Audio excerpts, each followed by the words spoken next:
Guys, I hate to be this person that is ranting and spreading negativity, but seriously, cost of living at the moment is insane. A lovely depressing Tuesday in our third world country called Australia. So the cost of living in Australia is actually getting ridiculous now. I spent $25 on this steak. This first property is a 2-bed, 1-bath in Randwick, listed at $900 a week. We're currently living in a first world country with third world issues. Homelessness on every corner, people struggling to make ends meet week to week, living in cars. And it sort of makes you think, like, what the hell has our government done to this country? Who is this government working for? Because it's clearly not the average Australian. There's a reality in Australia right now that a lot of people are living, but not enough people are talking about honestly. Life is getting hard, not slightly difficult, not tight budget, hard, just survival. Rent is at record highs. Housing feels completely out of reach. Groceries cost more every week. Bills don't stop rising, and for millions of Australians, income just isn't keeping up. People are working full-time, some even working 2 jobs, and still struggling to stay afloat. What used to be a normal life is starting to feel like a constant financial balancing act. Pay rent, or save money, buy groceries, or cut back again, pay bills, or fall behind. And slowly, without anyone really announcing it, the standard of living is slipping. Australians aren't living comfortably anymore. They're adapting, cutting back, saying no, delaying plans, letting go of things they used to afford without thinking. And while all of this is happening, there's a growing frustration, because people aren't struggling due to one bad decision. They're struggling because the cost of living has gone sky high, and it feels like the people in charge aren't keeping up with reality. This isn't just a tough period. This is what it looks like when everyday life becomes unaffordable. Who is this government working for? Because it's clearly not the average Australian. What does Woolworths need taxpayer money to do this for? For their delivery trucks. Woolworths was changing its delivery trucks to electric. And I thought, that's great, good on them. But then I looked a little bit closer. Woolworths is not doing this on its own. They've had a helping hand. They got $6 million from the Clean Energy Finance Corporation and another $19 million from ARENA. So that's $25 million of taxpayer money that is going to a company whose underlying profit last year was $1.7 billion. $25 million of taxpayers' money that goes to Woolworths that profited $1.7 billion. And then they spend another $20 million on a 30-second fucking fuel ad. No wonder we have an inflation problem in this country when the government is just spending on absolute dumb shit. I don't understand society anymore. I need to stop spending money on Uber Eats / eating out, so I go and buy some groceries. I spent $25 on this steak. And this was the last thing I bought, so it's like, comes up with $25, I'm just have to buy it, right? I can't be like, sorry, can't buy it anymore. I'm not sure how much mashed potato goes for anymore. I think it's like $7, so that's $32, I believe. And then some gravy. I believe this was $4. I'm not going to use all of this, but so that's, I can't do maths. Someone else can do that in the comments. But what the hell? Like, what is happening? I don't understand society anymore. It's ridiculous. Day 1 of house hunting in the eastern suburbs, right in the middle of a rental crisis. So let's go see how bad it really is. This first property is a 2-bed, 1-bath in Randwick, listed at $900 a week. Now, it is in a really good location, which is an important factor for me. Close to shops and it has easy access to public transport. The apartment itself is a really good size as well. However, it is on the older side and only one of the bedrooms has a built-in wardrobe, which is probably a deterrent for a girl like me who has a little bit of a shopping addiction. There's also no aircon, and to be honest, the lighting wasn't really what I was hoping for. So for $900 a week, it's not exactly what we're after. On to the next one we go. This one was a no. Let me know if you guys think this price is justifiable. Otherwise, I am hoping to get out of this horrible rental trap soon.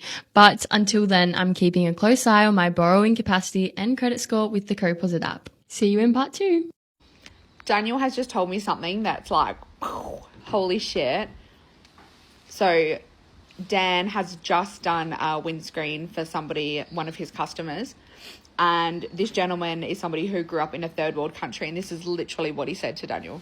What did he say? He said, We're currently living in a first world country with third world issues. Homelessness on every corner, people struggling to make ends meet week to week, living in cars. And it sort of makes you think, like, what the hell has our government done to this country? We are a first world country with third world problems from someone who lived in a third world country. Guys, I hate to be this person that is ranting and spreading negativity, but seriously, cost of living at the moment is insane. Like, I just did a grocery shop and I looked at everything that I got, and I sound like I'm being so ungrateful here. Hey, Hugo. And I looked at it all and I was like, that's $143. Like, just gone like that. For basically, like, it feels like nothing for what I actually got. And that's not even petrol prices. And I hate that I'm that person that's talking about petrol prices, but it's real life. Like, it's actually real life. Our car is diesel. It costs like almost $300 to fill our car. It's just like, how are we actually, as a society, as human beings, expected to live like this and just keep living and just act as if it's normal? Like, is this normal? Is this actually going to be our new normal? Like, it just blows my mind. I just don't know how we're meant to keep going like this. Like, and it makes me so sad. Like, it really makes me sad for a lot of people that are just, it's so hard. This is why we're in a housing crisis. 300 people move to the Gold Coast every single week, which is like 15,000, 16,000 people every single year. At the moment, we're only approving 5,000 to 6,000 new dwellings, and we need to do at least 9,500 per year to just try and keep up, which is crazy because you think so much development is happening.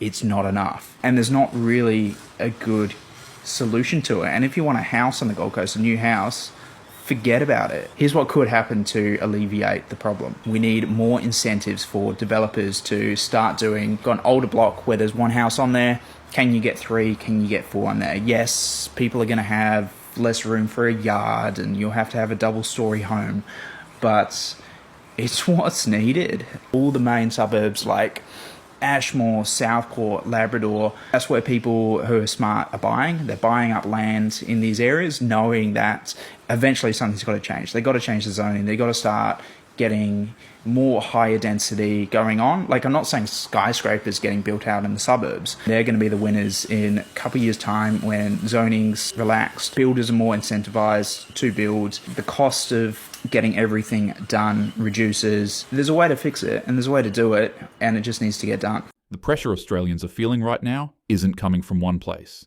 It's everything at once. Rent has surged faster than wages. Buying a home feels impossible for many. Groceries, fuel, electricity, all rising at the same time. And when multiple essential costs increase together, people don't have room to adjust. You can cut back on luxuries, you can cancel subscriptions, but you can't stop paying rent, you can't stop eating, you can't stop using electricity. That's why this feels different, because it's not about lifestyle anymore. It's about survival. I'm an American living in Australia, and I often get asked what the cost of living in Australia is like compared to the US. And I live in Melbourne specifically. So I will say that I think that for what you get paid, the cost of living is pretty fair. But there are some things that are a little more expensive than I'm used to, which is coffee, produce, and even like tradies, like when you hire, someone to work on your house or to spray for, pest control, that sort of thing. Those tend to be more expensive than what I would expect them to be. Even a plumber is like twice the cost here. But tradies also get paid a lot and they're in high demand. So maybe that's why. But anyway, that's just been my experience so far. Let me know in the comments, what's been your experience? Everybody says living in Australia is really expensive, but this is how much it actually costs to live here. In Sydney, a shared house can range anywhere from $300. This means that per month you could pay anywhere from $1,200 up to around $2,000. This depends on what type of accommodation you're actually looking for. Food shopping is going to cost you anywhere from $80 to $150 per week. So if you go to Coles, you're going to spend loads, whereas if you go to Woolies or Aldi, you're going to spend way less. Gyms are going to cost anywhere from $15 to $60 per week. The cheapest gym you can get in Australia is Crunch Fitness. This is just below $15 and is great if you get to Australia and don't have much money to spend on a gym. Public transport is going to cost you anywhere from $40 to $60 a week with an Opal card. I'd highly recommend getting an Opal card as it saves you loads on public transport. This means that public transport is going to cost you anywhere from $160 to $240 per month. This means that your basic living costs are going to range anywhere from $1,800 to $3,000 per month. Even though this sounds like a lot of money, casual workers can make anywhere from $28 to $35 an hour. So even though it costs more to live here, you can make much more money just from casual work. Hi everyone, just here on a lovely Tuesday, I guess. A lovely depressing Tuesday in our third world country called Australia. We need to start harassing the state members and the federal members, and we need to harass them not by email, we need to ring them, and we need to, like, everyone, if you got a spare 5 minutes, just get on the phone, try and ring these people, and just in your area obviously, and just say, hey, how are we supposed to be doing this? Can we have your wage? Because really we need to, like, start sorting something out. I don't know if anyone else is, like I said, taking a mini mortgage out every time you go shopping, but enough's enough. Like, it's crazy. They need to do the right thing, start taxing the right people, not just us, and just putting us down the shit chute. We're literally becoming a third world country, and half of us aren't dealing with it very well. So if you've got, like, I literally can't have anything go wrong. That's my boat I'm in. I'm sure other people are in that boat, but obviously life happens and things go wrong. But the government isn't giving us any wiggle room anymore. So if you've got 5 minutes, like, start harassing these people, asking them, how am I supposed to do this? Especially if you're single, or you're by yourself, or you're a single parent, or a single pensioner, or, you know, even if you're a couple and you're fucking struggling. Like, everyone's struggling. I know this because the grocery shops are fucking crazy, and plus with the fuel and with this all this other stuff, and just conveniently everything keeps going up at the same time. Like, I don't understand how they think we've got, like, an unlimited budget. Some of us might, but I know majority of us do not have this unlimited budget, and I know that we're getting to the point where half of us are, like, teetering. We're gonna tip that level. We're gonna be going. So maybe before more of us are even in the shit chute, we should start ringing state and federal members and saying that we want Australia's third world crisis to stop, and we'd like the way it was before COVID, I guess. That would be fantastic. So in Australia, there are no rules regarding building inspections before you actually rent a house. So we have, like, this weird problem right now where a lot of the houses for rent shouldn't be for rent because they're condemnable and they're not safe to live in. They don't have enough insulation. They're not built to current climate standards. But there's no rule. All you have to do is buy a derelict piece of shit and then have a real estate agent be like, someone will deal with this for $600 a week. So now, as renters, like, you're at that point now where you're just paying to live while also paying to maintain someone's property at the same time of, like, not really having any hope of being able to buy your own property. But think of the living conditions as well. So if you're not lucky enough to get a rental, for example, that's less than 20 years old, and you live in one of the hottest parts of the state, which in my state would be like fucking Ipswich area or like out in Longreach, you're renting a house for hundreds of dollars a week, and then you're having to spend hundreds of dollars to cool that house down because it's too hot for humans to be in that house all the time during summer. Or then on the opposite spectrum, you also have to heat that house up, and when our houses are built with fuck all insulation, that shit's just more expensive. So you're sort of stuck in a position where we've got all of these people homeless and all these families homeless, and they're applying for as many houses as they can, but they rock up and those houses are a piece of shit, and they probably shouldn't be charging $600 a week. But nobody's got anywhere to live. We have too many people, not enough houses, and not enough houses that can actually deal with our conditions today in Australia. Yeah, that's just wild.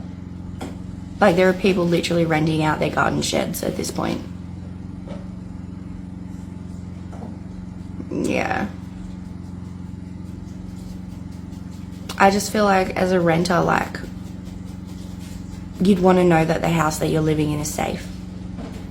But as a renter in Australia, you have... When this many people start struggling at the same time, the question naturally shifts from what am I doing wrong to what is going wrong. Because people are working, they're trying, they're doing what they're supposed to do and still falling behind. That's why frustration is growing. Some blame housing policies, some blame lack of regulation, some point to decisions that haven't kept up with rising costs. Whatever the reason, the outcome is the same. People feel like the system is no longer working in their favour, and when that feeling spreads across a country, it becomes more than frustration. It becomes distrust.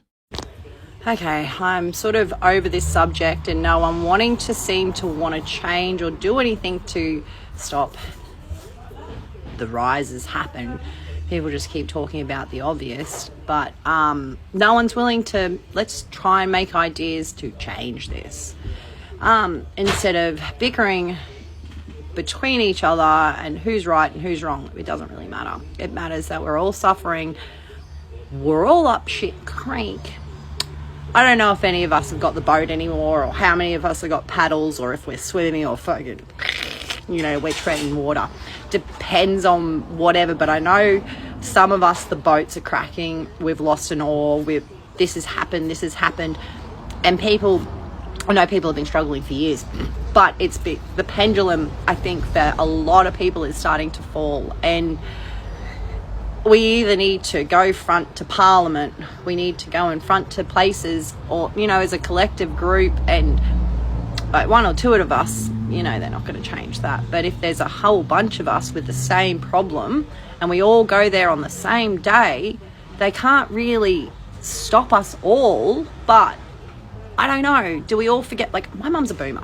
She used to burn her bra, her girlfriends and that would get arrested for this, that and the other for protesting.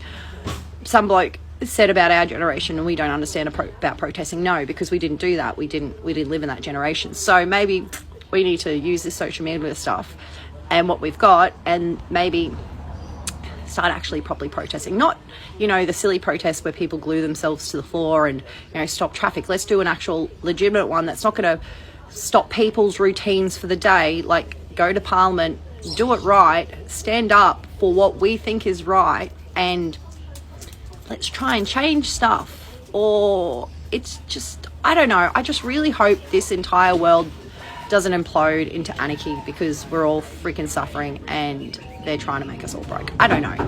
But I love everyone's theories, but it's a little scary. So I don't know. Give me ideas. Let's do this. I'm sick of just me talking to you and then everyone bickering and nothing changes. It's just the same circle. Same circle of life. We all go through the same circles, and there's no change. So let's get off the little roundabout and do something about it. Or let's try, at least. Hey guys, me again. Okay.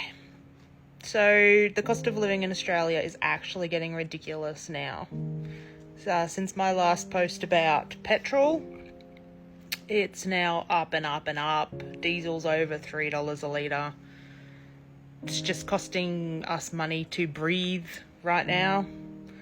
You go to the shops thinking, I'll just grab a few things, and suddenly it's like $80, $100 at the checkout. And like, you come home, take your groceries out of your bags, and you're like, I didn't get anything. This is all essentials. I didn't splurge. How is it $100?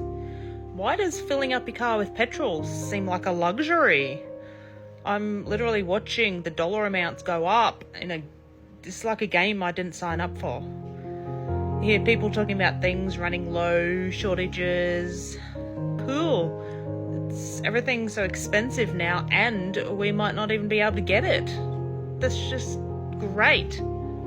Prime Minister comes on talking about the cost of living, and I'm just sitting here like, okay, but are you living like this? Is this affecting you? Because you make a hell of a lot more money than I do. Every day, people are feeling this so hard. Like, the bills are up, groceries are up, petrol's up, food's up, and then we might not even have access to some food.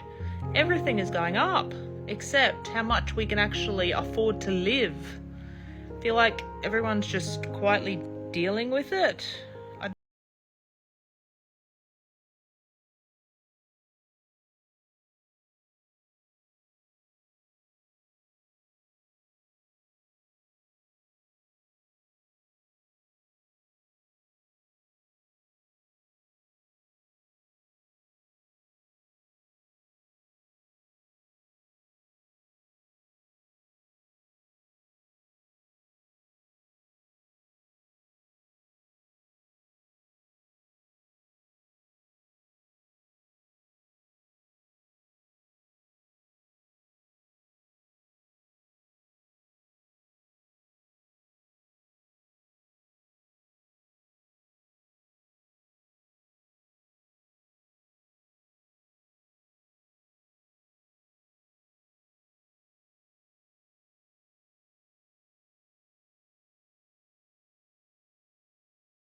If you want to just rant on here and feel slightly better for a couple of seconds about life and bank account, feel free. I'm here. I'm happy to read your comments, reply where I can. But just know you are not alone with the struggle. We're all with you. And we just take it a day at a time and see what we can do. Okay. Thanks, guys. Let me know what you think in the comments. Feel free to follow. I usually follow you back. And like if you agree. Okay, bye. Have a great Thursday. For a long time, Australia was seen as a place where life worked.